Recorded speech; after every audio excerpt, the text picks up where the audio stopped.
name is Tasha binti Ishaq.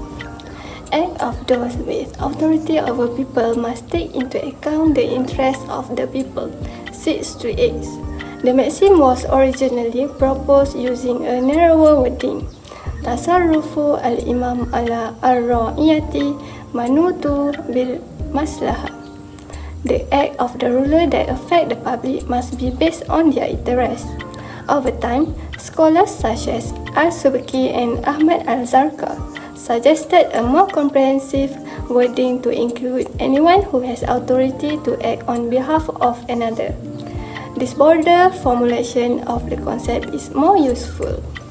This maxim relates to public service, politics, management and organization from a Sharia point of view, particularly in managing and organizing the state. In its broader sense, it gives guidance to any party responsible for managing the affairs of others. The maxim denotes that the action of anyone who is a guardian over something or someone should be subject to fulfilling the legitimate interests of those for whom they are responsible. 639. Asam al-Qawaid al-Fiqhiyah. The concept was articulated by Umar bin al-Khattab when he was the ruler of the Islamic State. I consider myself with regard to the wealth of Allah, in example, public funds, as having the same status as the guardian of an orphan. If I have a personal need, I take from it. Then when my financial situation eases, I return it. And if I am not in need, I refrain altogether. 640. This is probably the inspiration for Imam Shafi'i's statement. The status of a leader vis-a-vis citizens is like the status of a guardian vis-a-vis an orphan. 641. Imam Al-Subki expressed the principle in broader terms. Anyone who acts on behalf of another should act based on the rules of maslahah, which is benefit. 642. Next, we will go through the explanation of the maxim. The word ro'yah is derived from the verb ro'a or yar'a, meaning to graze.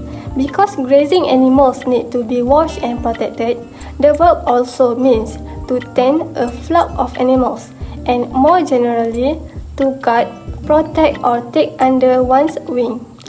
Ro'yah is literally a herd or flock, and the derived meaning is subject or citizens, because they are supposed to be under the care and protection of the ruler.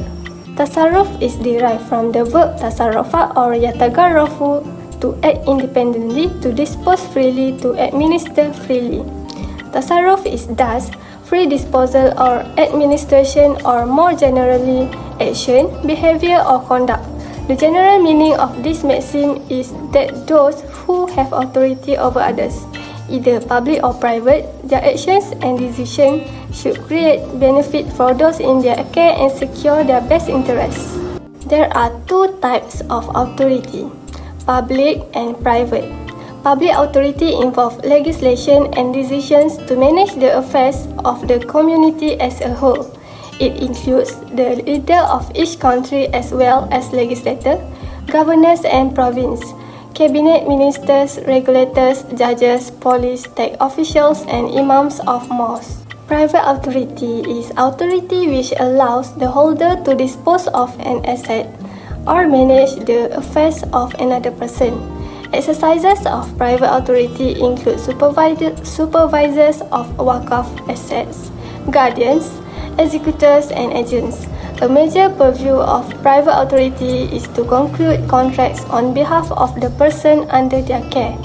Some holders of private authority may do so without seeking that person's permission.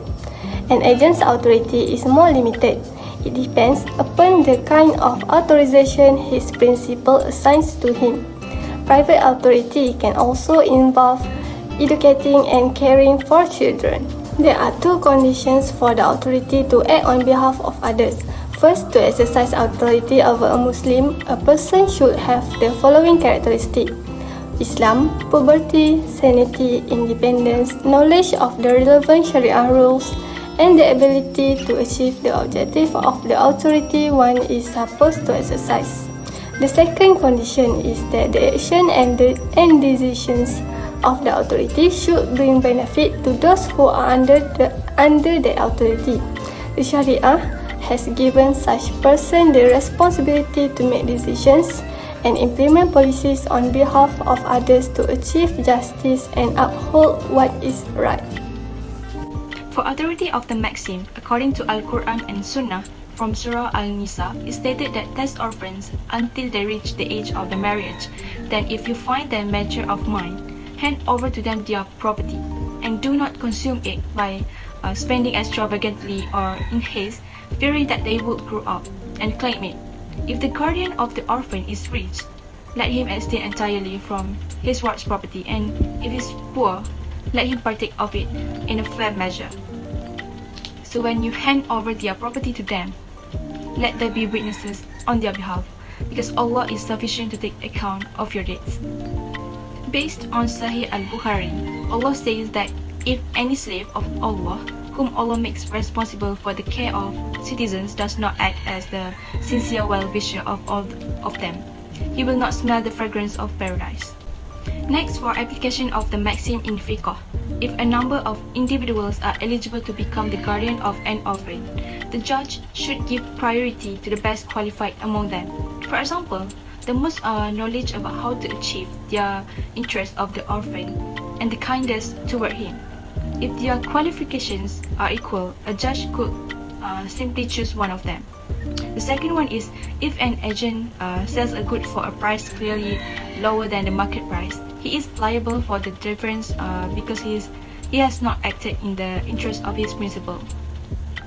Lastly, as referred to Azam al-Qawaid al-Fiqhiyah, it is not permissible for the authorities to appoint an unqualified person to be the leader of prayers, which is Imam, as it is not in the public interest to let an unqualified person lead the prayer. There are several applications of the maxim in Islamic finance. First one, in disturbing money from the public treasury, the authority should prioritize giving assistance to the needy. Assistance should not be given to those who are not in need if it means the needy will be deprived. Okay, the second one, the central bank should issue policies and guidelines that will boost the development of the Islamic banking and finance industry. However, regulators are not allowed to make decisions which are not compliant with Sharia principles. For example, legalizing interest-based transaction, speculation, and zero-sum games in the market. Okay, the next one is an Islamic bank as an agent of the investors is not allowed to invest the depositors' funds in risky investment that may bankrupt the fund. It will be forced to indemnify the fund if it acts without a proper risk management framework and if the manager's decisions are demonstrably imprudent. Okay, the next one is the takaful fund should be covered by takaful in order to share the risk and avoid the expenses of the unexpectedly large number of claims causing a deficit in the fund. Okay. Number 5 is several candidates are nominated for appointment as a Sharia board member. The relevant authority should select the most qualified candidate. The laws of the Sharia are all designed to realize the benefit and interests of human beings, especially those who implement them. Okay, and the best qualified candidate is the most likely accurately determine whether a structure or process is Sharia compliant. Okay, the last one is when Islamic financial institution is delegated by the respective authority to distribute part of the zakat, it must exercise due diligence to find the most deserving recipients with the same diligence. It screens prospective financing recipients. As a conclusion, the main duty of the head of state and his government is to uphold the system Islamic life as a whole without making any reductions and amendments. The implementation of Islamic law should be the main goal of a state power, should be held firmly by the head of state. Islamic law is not limited only to aspects muamalat and evidences related to charitable deeds only, and even include various aspects such as faith, worship, morality, society, and politics. Because of that, Islamic law has the role of regulating all aspects of society's life in full systematic. Islamic Sharia, which is comprehensive in nature, covers the entire system that needed in national life. Therefore, the head of state has the role of ensuring the implementation of laws based on Islamic law is carried out seriously and meet the public interest. Similarly, with the state financial system, which must based on the guidelines provided by Islamic law.